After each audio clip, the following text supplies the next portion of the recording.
Gold trusted gold buyers తాకట్టులో ఉన్న బంగారాన్ని విడిపించి ఈ రోజు ఉన్న మార్కెట్ ధరకే కొనబడును.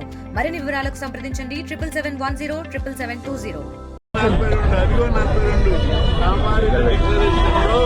లోకల్ వాళ్ళ ఎన్నికల్లో 42 శాతం, విద్యా ఉద్యోగాలను 42 శాతం ఎన్నికల మేనిఫెస్టో కూడా ప్రకటించారు. ఒక సంవత్సర కాలంలో ముఖ్యమంత్రి ఢిల్లీలో ధర్నా చేశారు. ఇక్కడ అనేక మీటింగ్లలో మేము చట్టబద్దంగా ఇస్తామని చెప్పి ప్రామిస్ చేశారు. బీఆర్ ఓట్ చోరు మీద ఒక నెల రోజులు వాకౌట్ చేశారు, బైకాట్ చేశారు. 4 రోజులు బీసీల గురించి వాకౌట్ చేస్తే ఎంతో మంచిగా కేంద్ర ప్రభుత్వం మీద ఒత్తిడి పడుతుంది. అది ఒక భాగం. మూడవది ప్రామినెంట్ అడ్వకేట్ హైకోర్టులో పెట్టాలి, స్టే వచ్చింది. మరి ఒకవైపు స్టే ఉండగా మీరు ఎన్నికలకు ఎట్లవుతుందని చెప్పినట్టు ఇంకొక మోసం, అసలు మోసం. లోకల్ బాడీ పంచాయతీ ఎన్నికలకు పార్టీ సింబల్ ఉన్నది, పార్టీ పేరు మీద 42 ఇస్తా అంటారు. అరే పార్టీ సింబలే ఉన్నది, మీకు పార్టీ పేరు మీద 42 చూస్తారు. ఎవరిని మోసం మాట్లాడరు, ఎవరిని దగా చేస్తారు, ఎవరికి మోసం ఇస్తారు, ఎవరిని మభ్య పెడతారు. ఇది మంచి మోసం, దగా బీసీలను మాయ చేసి మభ్య పెట్టడానికి చెప్తున్నారు.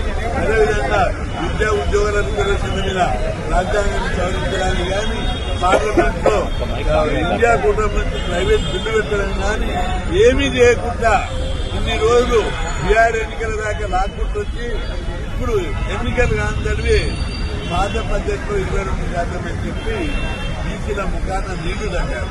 అందుకే ఈరోజు రాష్ట్ర వ్యాప్తంగా దాదాపు 200 సెంటర్లలో ర్యాలీలు, ధర్నాలు, కలెక్టరేట్ ముట్టడి, ఎంఆర్ఓ ఆఫీసులో ముట్టడి పెద్ద ఎత్తున జరుగుతుంది. ఆదేశాల మేరకు తెలంగాణ రాష్ట్రం మొత్తం బంద్ను పిలిపి కలెక్టరేట్ లో ముట్టడి చేయడం జరిగింది. ఎందుకంటే 3 డిమాండ్ ప్రధానమైనది 42% రిజర్వేషన్లు, ప్రధానంగా చట్టబద్దంగా, రాజ్యాంగబద్దంగా, న్యాయబద్దంగా ఎలక్షన్లకు వెళ్లాలనేది ప్రధానమైనటువంటి డిమాండ్.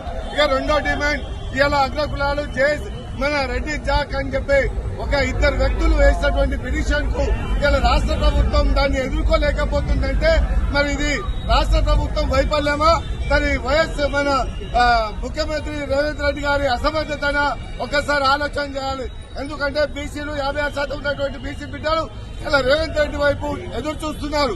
తెలంగాణ రోల్ మోడల్ అని చెప్పి ఒక దిక్కుంగా రాహుల్ గాంధీ ఢిల్లీలో ఒక దిక్కుంగా చెప్పుకుంటుండే రోల్ మోడల్ కాదు, ఇది చేతగాని అసమర్థత ప్రభుత్వం అనేది ప్రజలకు గుర్తింపు రావద్దని చెప్పి ప్రధానంగా వెంటనే ఇప్పుడు 40-50 మంది కోర్టులో, హైకోర్టులో పిటిషన్ వేశాం.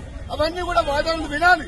అవన్నీ వినకుండా ఎక్కడికక్కడ స్టేలు ఇవ్వడం, ఇవాళ అగ్రకులాలే ఇలా జడ్జీలు ఉండడం, బీసీలకు కూడా నోటికాడి కుక్క నేలపాలు చేయడం అనేది సరైన పద్ధతి కాదు. వెంటనే ఇది చట్టబద్దంగా ఇవ్వకపోతే ఆర్ఎస్ఎస్ నేతృత్వంలో రాష్ట్ర వ్యాప్తంగా తెలంగాణ అగ్నిగుండం అవుతుందని చెప్పి హెచ్చరిస్తున్నాం. చరిత్ర సృష్టించినోడు